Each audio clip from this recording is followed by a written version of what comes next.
mix the chili powder to the meat curry. Add a little bit of water and turn it into a paste. Okay, so add water. You need to have a paste like this. Now leave it aside. Okay, we're going to fry all the dry ingredients: cinnamon, star anise, cardamom, cloves, cumin, and fennel seed. We're gonna fry it until this is fragrant. That's the curry leaves. Press. And then the rest of the ingredient goes in.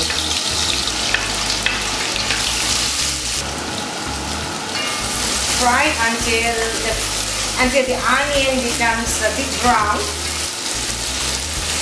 This is my best friend recipe, Anne Gomez, and she is a fantastic cook. You can lower the fire or your oven, your gas a little bit so that it doesn't burn all. This, the smell, the fragrance is really nice, and on top of it, I think it's okay now. We can add in the premix curry powder that we have already turned into a paste.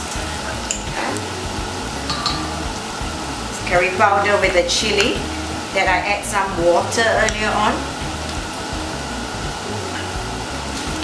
Now you have to fry this until we call it break oil, I don't know, but until the oil separates.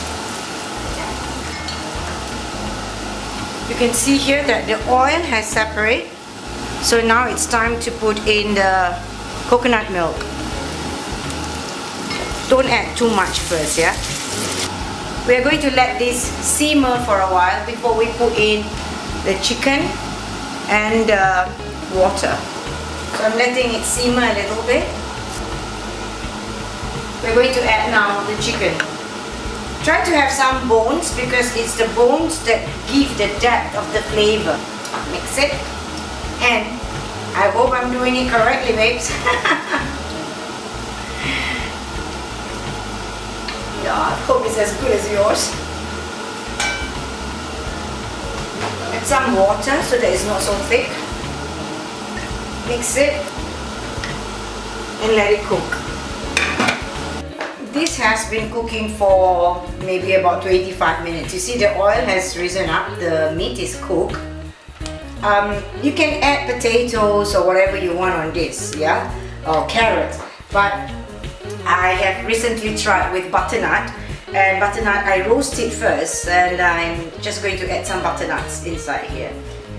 I believe the butternuts actually, because it's sweet, it also gives a bit of depth into the curry. And I checked with Anne, she said can. You need to add now some salt. Stir it. So this is how the curry should look like. I tasted it and you will be proud of me. It's really good. So nice. This is a South Indian curry which you get a lot in Malaysia or in Singapore. But this is my best friend recipe. This is good. Thank you, Anne. Thank you so much for this really nice recipe.